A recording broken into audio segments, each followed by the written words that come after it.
Salah satu misteri paling bikin penasaran dalam naskah-naskah kuno adalah soal kembalinya para raksasa setelah air bah. Alkitab bilang mereka ada di bumi sebelum air bah dan juga sesudahnya. Oke, mari kita bedah bareng-bareng gimana ini bisa terjadi dan kenapa penjelasan yang paling umum kita dengar mungkin ya salah total. Nah, disinilah letak masalah utamanya.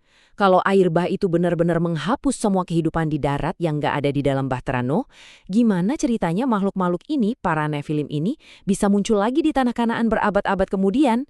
Ini adalah sebuah kontradiksi yang jujur aja udah bikin para teolog pusing selama ribuan tahun. Untuk memecahkan misteri ini, kita bakal pakai sebuah alat berpikir yang super tajam, namanya pisau Occam. Intinya simpel, kalau ada banyak teori yang paling sederhana dan paling sedikit asumsinya, kemungkinan besar itulah yang benar. Prinsip ini bakal jadi pemandu kita. Yuk kita lihat teori mana yang lolos uji. Baiklah, kita mulai dari teori yang paling populer yang mungkin Anda sendiri udah pernah dengar. Ini penjelasan standar yang sering banget dipakai buat menjawab soal kembalinya para raksasa. Kita sebut saja teori serbuan kedua. Kedengarannya masuk akal kan? Para malaikat melakukan dosa sekali, air bah datang membersihkan semuanya, terus sekelompok malaikat lain datang dan ya ngulangin hal yang sama lagi. Penjelasan yang rapi, simple, dan gampang dicerna. Tapi apa benar sesederhana itu? Mari kita uji teori ini dengan bukti-bukti yang ada. Sekarang, kita masuk ke bagian yang paling seru. Kita akan bongkar teori serbuan kedua ini. Kenapa? Karena ada 4 alasan yang sangat kuat yang membuat teori ini jadi ya hampir mustahil. Dan setiap alasan ini berdasarkan naskah-naskah kuno itu sendiri loh. Pertama, kita perlu paham dulu betapa seriusnya pelanggaran yang pertama itu. Ini bukan keputusan iseng. 200 malaikat yang disebut para pengawas sadar betul mereka lagi melanggar aturan kosmik. Pemimpin mereka, Semjaza, bahkan saking takutnya, dia sampai bikin semua malaikat itu bersumpah dengan kutukan, biar nasib mereka terikat jadi satu. Hukuman mereka itu bukan cuma fisik. Nah, bagian yang paling ngeri dari kutipan ini adalah siksaan psikologisnya. Mereka dipaksa nonton anak-anak raksasa mereka saling bantai. Coba bayangin horornya, ngelihat keturunan sendiri saling menghancurkan, dan tahu kalau Anda nggak akan pernah dapat kedamaian atau pengampunan. Selamanya. Dan nasib akhir mereka, wah, digambarkan dengan sangat mengerikan. Mereka nggak cuma dihukum biasa, tapi dilempar ke dalam Tartarus, sebuah jurang api abadi. Kitab Henoh menggambarkannya sebagai tempat yang saking mengerikannya, sampai-sampai Henoh sendiri gemetar ketakutan pas melihatnya. Ini hukuman final, gak ada kesempatan banding. Coba deh pikirin sejenak, kalau sebuah hukuman itu cukup untuk bikin Mikael, salah satu makhluk paling kuat di surga sampai gemetar ketakutan, seberapa berat coba hukuman itu? Jadi intinya adalah, ini bukan sekedar hukuman biasa. Ini adalah sebuah contoh mengerikan yang sengaja dipertontonkan ke seluruh surga. Nah, ini membawa kita ke pertanyaan logis yang nggak bisa dihindari. Dengan contoh hukuman yang sebegitu mengerikannya, kenapa juga harus ada kelompok malaikat lain yang mau mengambil risiko di penjara selamanya dalam api cuma buat mengulangi eksperimen yang jelas-jelas gagal? Kalau kita pakai pisau Occam, ini adalah asumsi yang terlalu besar. Oke, alasan kedua. Sekarang kita beralih ke bukti fisik. Ini argumen yang kuat banget melawan teori serbuan kedua. Sederhananya, ukuran para raksasanya nggak cocok. Coba lihat perbandingan ini. Kitab Henoh menggambarkan Nephilim yang asli tingginya sekitar 135 meter.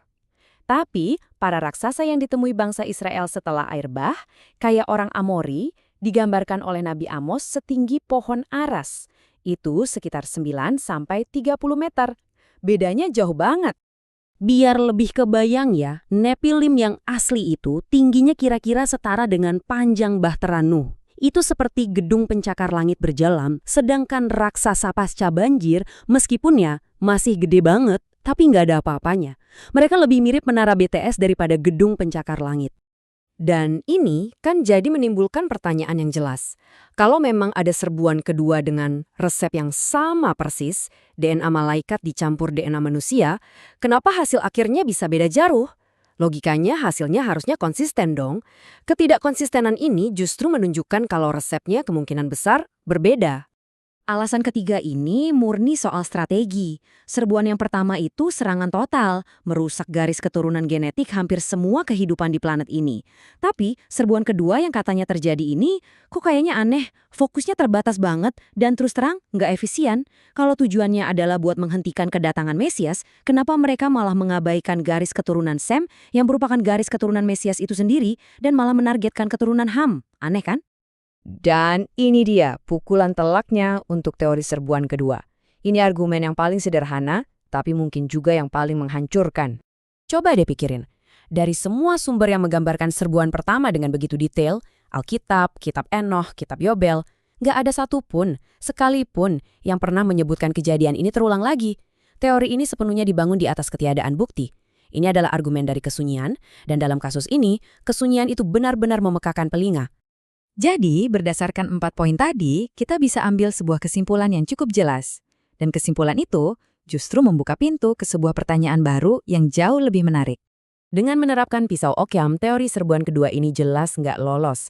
Teori ini memaksa kita untuk berasumsi bahwa para malaikat itu cuek sama hukuman super mengerikan, bahwa hukum genetika entah kenapa berubah, bahwa strategi musuh tiba-tiba jadi nggak efisien, dan bahwa semua penulis kuno lupa menyebutkan peristiwa super penting ini. Terlalu banyak asumsi. Terus kalau bukan serbuan kedua apa dong? Nah, ini membawa kita ke kemungkinan yang jauh lebih halus dan bisa dibilang jauh lebih mengerikan, yang sebenarnya udah diisyaratkan dalam naskah-naskah kenabian. Coba kita lihat gimana bahasanya berubah. Kitab Kejadian 6 itu sangat eksplisit soal tindakan fisik. Para malaikat menghampiri anak-anak perempuan manusia. Tapi, berabad-abad kemudian, Nabi Daniel menggunakan bahasa yang sangat berbeda, yang kedengarannya jauh lebih teknis. Perhatikan deh frasa kuncinya di sini. Bercampur dengan benih manusia. Ini kedengarannya seperti sebuah prosedur, bukan tindakan romantis. Dan yang lebih penting lagi, tidak akan menyatu satu dengan yang lain. Dalam pemikiran Ibrani, kata menyatu itu adalah bahasa untuk pernikahan dan persatuan fisik. Jadi Daniel seakan-akan bilang, ini adalah percampuran benih, tapi tanpa adanya persatuan fisik. Jadi intinya apa? Mungkin ini bukan lagi tentang hubungan seks, tapi tentang sains. Nubuatan Daniel bisa ditafsirkan sebagai deskripsi kuno tentang apa yang sekarang kita sebut manipulasi genetik atau program hibridisasi. Taktiknya telah berevolusi dari intervensi fisik langsung menjadi infiltrasi ilmiah yang lebih tersembunyi.